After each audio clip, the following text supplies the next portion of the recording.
My name is Scott Neigh, and this is Talking Radical Radio.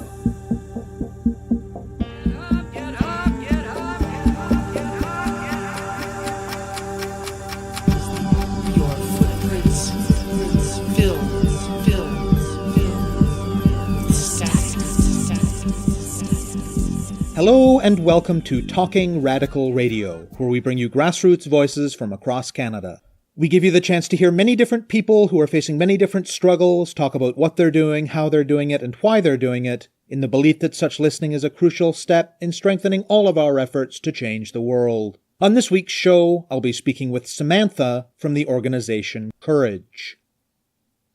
In social movements and communities in struggle, there is often an ongoing debate about how to relate to political parties, about which party or parties to relate to, and in fact about whether to put energy into relating to political parties at all. And, among left-leaning people involved in nominally social democratic political parties that have been swept to the political center by the decades-long tidal swell that goes under the banner of neoliberalism, there's another debate. This one about how to move their parties back to the left. These debates often feature a wide range of passionately held and wildly diverging opinions, and it seems unlikely that either will reach a consensus in the foreseeable future. However, there is one strand of politics that has grown substantially in popularity in recent years that attempts to answer both questions at once. In the United States and the United Kingdom in the last few years, initiatives that combine movement building with party politics have managed to introduce anti-neoliberal grassroots demands into electoral politics in a way that has not been true in decades, and have pushed the parties in question a little and quite a bit to the left, respectively. In Canada, the NDP has seen no comparable movement-ish insurgency pushing it leftwards. Of course, there is a history of such efforts here, just as there is in other countries. The Waffle in the 1970s, the New Politics Initiative in the early 2000s, various ongoing projects by socialist grouplets of various stripes. But even in the context of this past year's leadership contest in the Federal Party, nothing coalesced that was comparable to Bernie Sanders' campaign in the US or Jeremy Corbyn's campaign in the UK. Just because it hasn't reached a critical mass yet, though, doesn't mean that there aren't people working on it. Courage is an independent political organization comprised mostly of people involved in grassroots work of one kind or another who are also mostly either current or former members of the NDP. The group originally formed to try to push the LEAP manifesto within the federal NDP, and it participated in the organizing that defeated Tom Mulcair's effort in 2016 to retain the party leadership. And since then, they've been working on building their organization, formulating policy, and figuring out an approach to working both inside and outside the party in relation with the movements in which many Courage members are active participants to bring movement priorities around economic justice, racial justice, gender justice, and solidarity with Indigenous struggles, all understood in ways that go beyond the straitjacket of neoliberalism, into the NDP and therefore onto the mainstream political map. They envision pulling the NDP away from the center and in a more genuinely progressive direction. Samantha is a woman of color of Azorean and Filipino background who comes from an activist family. Much of her own political work has revolved around the intersection of race and gender. She's worked with queer and trans youth living in poverty, and she is very involved in work related to racial equity in the workplace, particularly in the tech sector. She's an active member of Courage, and she speaks with me about the organization, about its work, and about why it gives her hope in these politically depressing times. My name is Samantha. I am the firstborn person in my family to be in Canada. I come from an Azorean and Filipino background. A lot of the work that I do often is centered around the intersection of race and gender. I always joke that I have been in protests as soon as I was able to walk. My mom used to strap me to her chest. So I've been actively involved in politics and activism from a very young age. I was very lucky that I come from parents who, my dad's up in unions. My mom has always been very progressive, both in her work stances and in the ways that she's decided to raise my sister and myself, my dad. So discussions of politics weren't like something that was taboo around the table. It was something that we actively discussed from a very young age. And I mean, there's video footage, I think, of myself and my sister at a Mike Harris protest. And my dad is a teacher on top of that. Like, I remember work to rule and what that meant for our family, and, you know, some of the things like bricks being thrown at protesters. So when that's what you grow up with, and you come from immigrant families that have histories of dictatorships, and, you know, I mean, like, I look at the Philippines right now, and we have discussions at like family tables over Duterte and Marcos, and that's just normal conversation. So when you come from that, it becomes very easy to have that support to become politically active and very active in activist communities. So it was a logical step for me to get involved in federal and provincial politics. And up until about a couple months ago, I was actually the vice president of my riding association for the NDP. And then I have the fortune of working with a group called Courage. Courage originally started as a movement to really push the LEAP manifesto in the NDP federal party. And so a lot of the work that they did had to do about discussing how to get rid of some of our more centrist viewpoints, including elements like mulcare and a few others like that, and working towards actually being a really solid progressive party. There's not a lot of federal parties for someone to fall under if they are left-leaning. And I say left-leaning because I would not say that the NDP is a leftist group to begin with. So Courage basically was started to address the need for the NDP to become a true left party. And for that to happen, you have to make sure that you change some of the fundamental elements that basically make us liberal lights. I got looped into Courage with one of their organizers based on the work that I do with racialized communities. And we've been putting together a group that can critically look at the leadership race first, assess the ways that the NDP is currently structuring itself to become more centrist, and making sure that we can push both externally and internally in the party to a more progressive leftist stance. So basically, Courage has been focused for the last little bit on the leadership race. And that's the federal NDP leadership race that ended on October 1st, 2017, with a first ballot victory by Jagmeet Singh over Nikki Ashton, Guy Caron, and Charlie Angus.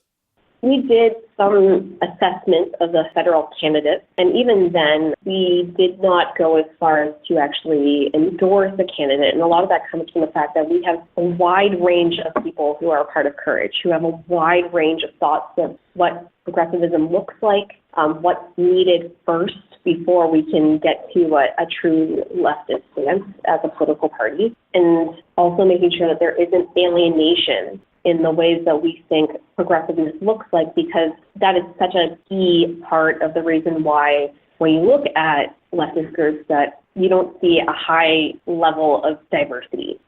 And then from there, we've moved into an assessment of policies. So now what we're working on is how do we get progressive policies in the NDP playbook? How do we make sure that we have an accountability process that actually creates not just a sense of equality, but actually true equity for all those who are involved in the party? And how do we make sure that as we go forward, that we are keeping true to the fundamentals of what a progressive country can look like and what a progressive party can look like? So one of the things that we do a lot of discussion on is income equality and having universal income, and then also looking at the ways that we are structuring the ways that we support populations that need necessary support from federal entities.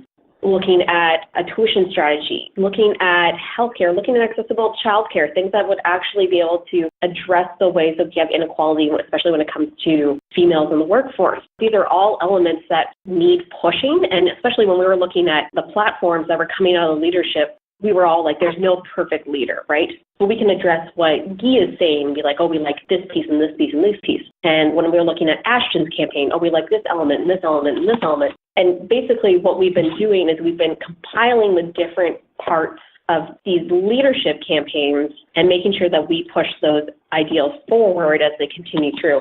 And one of the things that I care deeply about comes from a universal income and looking at childcare. And I will say that if you talk to a different Courage member will have a different understanding of what is the most important thing that we need to change in the NDP. And that's what I love about the party, is that I'm going to talk about this from my stance. It doesn't matter who and what in Courage is being focused on. We all have this understanding that we are working towards a place where there is the true support necessary so that we can actually create the world that we so dream about. Other people are very much structured on the ways that we look at our foreign policies, the way that we look at our relationship to oil and fossil fuel companies. And one of the things that I think we all agree upon in Courage as a fundamental principle is that we have not even gotten near to what the meaning of reconciliation is. So when we look at some of our policies when it deals with Indigenous peoples in Canada, we haven't even crossed the barrier of being what I would call a progressive stance on it. Those are some of the things that Courage has looked at from a policy standpoint. We're working on an accountability process, dealing with things that have happened within the Saskatchewan NDP.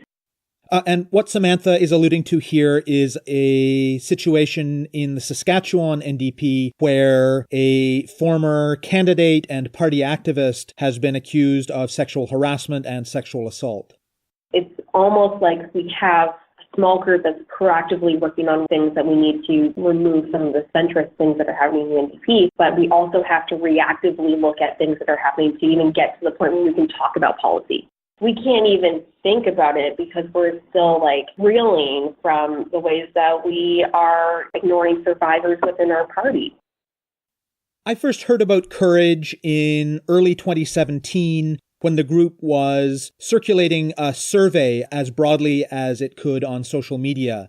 Talk a bit about the purpose of that survey and about what you found. When we were sending out the survey, we were looking to see the number of people who identified either with interest in the party or were party members. So we actually wanted to get our ears on the ground to see what people are interested in, what their viewpoints are of the party.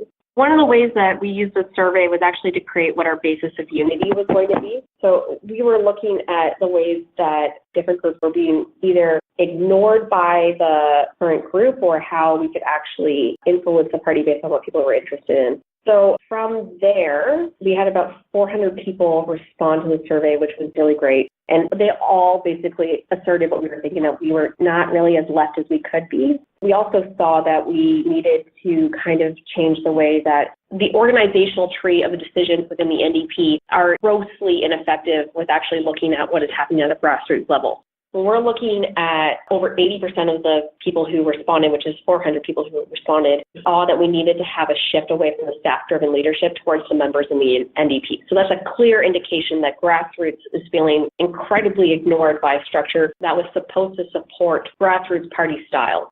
And then we also saw that a strong majority, so over 75%, believe that movements are essential to achieving a progressive change. And so one of the things that when we look at why we lost the 2015 federal election, a lot of it is the Liberals were really great at mobilizing the thought of a movement.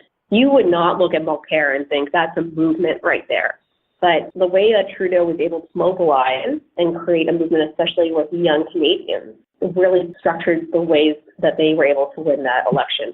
And we also saw that we needed to make sure that we are having key discussions that are not happening just on once a year we have a federal convention. We should be having strategy discussions with different groups and different grassroots elements and different ridings to make sure that we have all the voices that are necessary to propel change within the organization. I think it's also stated that we had almost 50% were federal NDP, 42% were provincially NDP. We had over a third were part of the labor movement, over a third identified as feminists, over a third identified as anti-racist, a third identified as those who are in solidarity with our Indigenous groups in Canada, and 30% identify with being motivated because of environmental justice. So it was really fantastic as a survey. We were quite impressed with the results that we had from the survey. What kinds of things has Courage been doing to grow the organization's membership?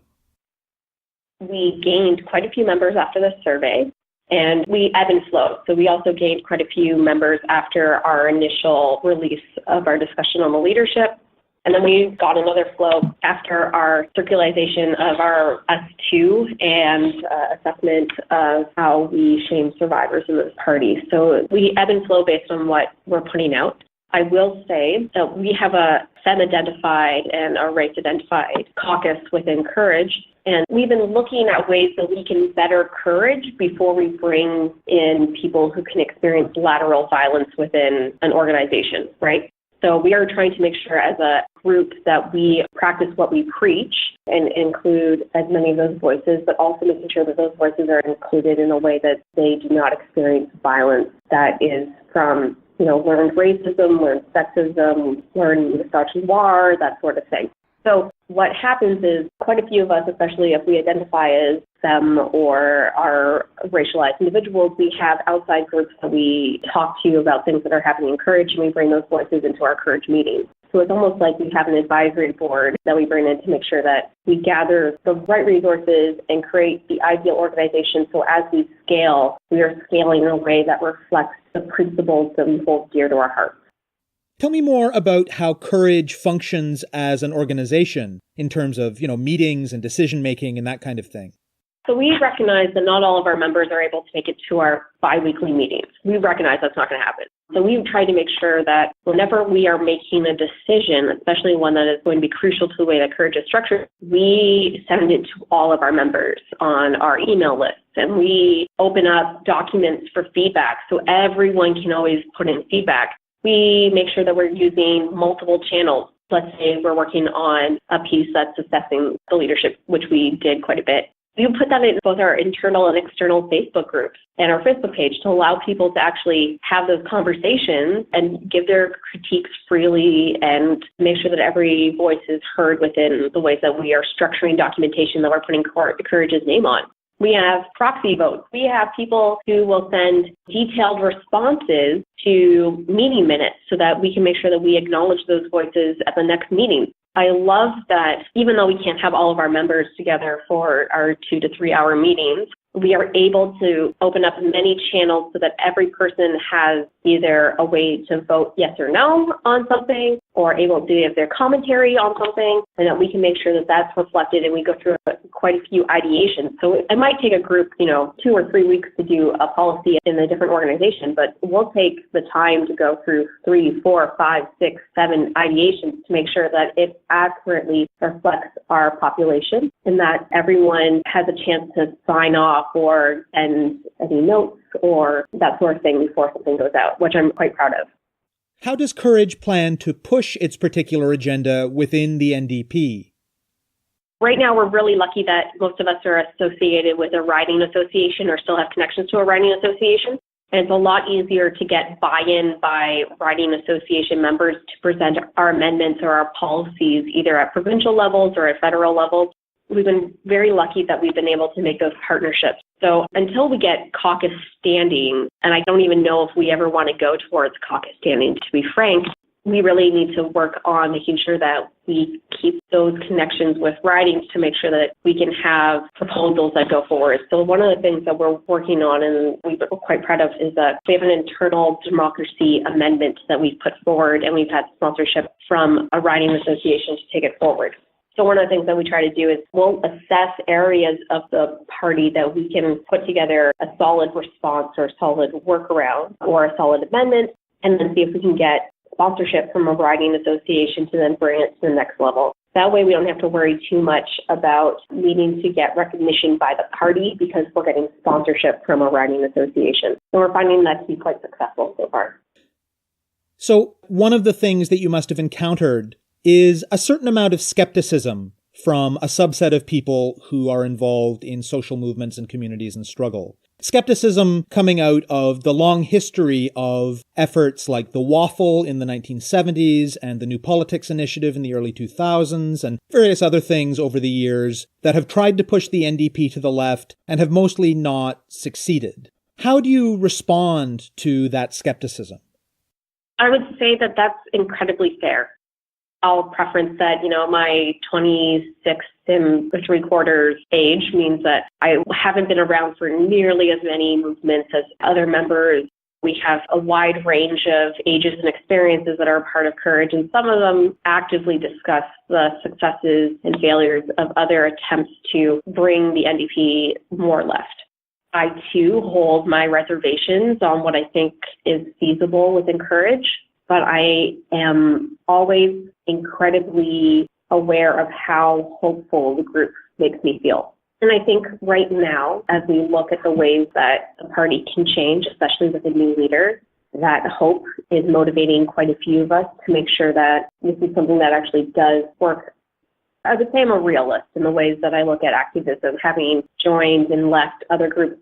I think Courage is actively looking at ways that we can create shifts, and those shifts allow for more shifts. And once you get through the motivation to change one thing in the party, it's easier to then have validation to give more suggestions and more suggestions and more suggestions. And the fact that we're going through riding associations has brought a validity to some of our amendments that signals to other parts of the party, including internal staff, that we're combining a grassroots approach with something that works with the current structure as an organization. And I think that is forcing the greater NDP to then look at the ways that this organization can influence the federal party. I would say that especially those who come from marginalized groups who have seen and hoped and then been gravely disappointed, that your feelings are incredibly valid on this. And all I can do is say that as someone who's a part of Courage, I remain hopeful in a way that I have not been hopeful with the federal NDP since I was listening to stories from my mom as a very young child. One of the features of efforts in the United States in recent years to push mainstream politics to the left has been what is, to my mind, a toxic and unnecessary and completely artificial polarization between attention to income inequality and attention to things like racism and sexism. Do you think there's a risk of that kind of polarization happening in the Canadian context? And what is Courage doing to make sure that it doesn't happen here? We need to be very careful when we're doing a comparison of U.S. to Canadian politics. But I would say that Courage as a whole, while we do have quite a few people who are connected to unions and who are very much working on income equality, we have focused quite a bit on making sure that we are not focusing on an issue from one particular lens. So I will say that I'm very much well known within Courage for being the race person. And I often look at when we're doing things from a context of race and the implications of what is happening, especially for racialized groups. So by having all of these voices that are addressing it from different lenses, we tend to come up with not finished products, but, a more public stance that reflects multiple areas and multiple intersections to ensure that it's not a divide, it's all focused on the different ways that that particular piece that we're looking at affects different individuals. And I mean, I'm sure that each person in the group that is looking at it from a different lens will say that, I didn't get all the things that I wanted on there. I will say that 100% of the time. But I think we have worked together to make sure that we have respected each different group that we are trying to create a system of equity in. We are making sure, to the best of our ability, that we are including as many lenses, as many people to the table, so that we are not creating an internal divide. How do you envision the relationships among grassroots movements and communities and Courage and the NDP working in practice? One of the things that is really unique about Courage is that none of us would say that we are NDP members first. We would probably say that we are part of whatever organization or activist group that we are a part of and doing a lot of work on. That would probably be what we would say that we identify with first. And then, depending on where it ranks, 2, 3, or 4 is an NDP member. And I think because we are so focused on our individual communities, a lot of us make sure that we are structured in respecting those groups as much as possible. So for myself, I do a lot of work with queer and trans youth who are below the poverty line. And I do a lot of work on racial equity in the workplace, specifically within tech, as someone who is clawing my way through that system. Because those groups tend to either have to be apolitical for granting organizations, or they have to align with whatever party is in power at the time, they're not able to voice some of their concerns in the ways that they want to, but we're able to voice those concerns through Courage. I think also because courage gave those who have left the NDP because it didn't represent their values adequately a chance to still be involved on a federal level. We also can present a pathway to either rejoin the party or to keep involved in party politics.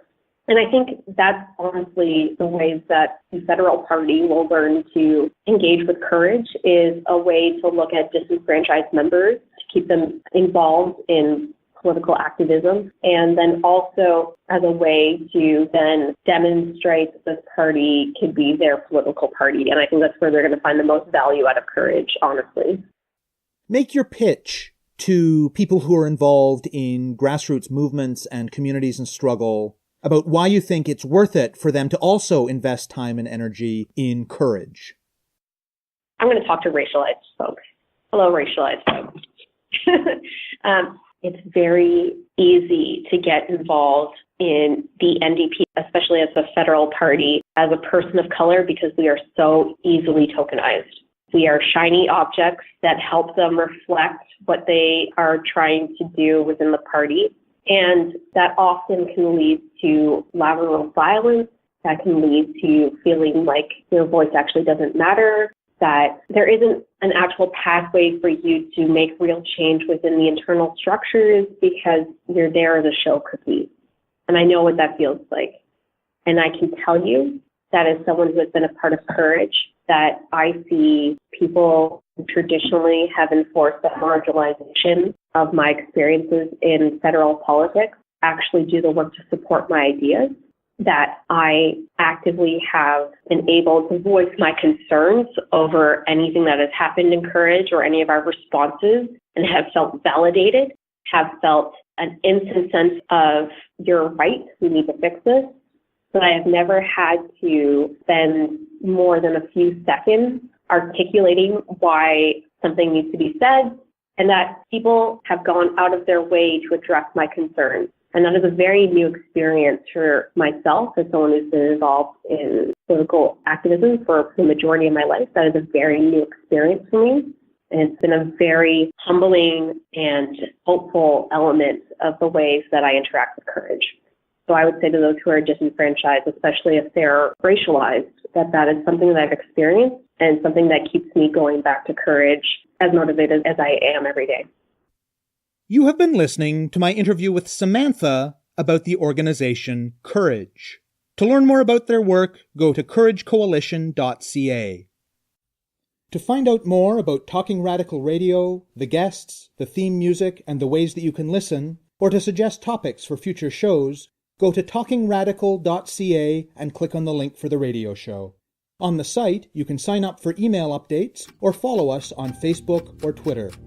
I'm your host, Scott Neigh, a writer and media producer based in Hamilton, Ontario, and the author of 2 books of Canadian history told through the stories of activists, Gender and Sexuality, and Resisting the State, both from Fernwood Publishing. Thank you very much for listening, and I hope you tune in again next week.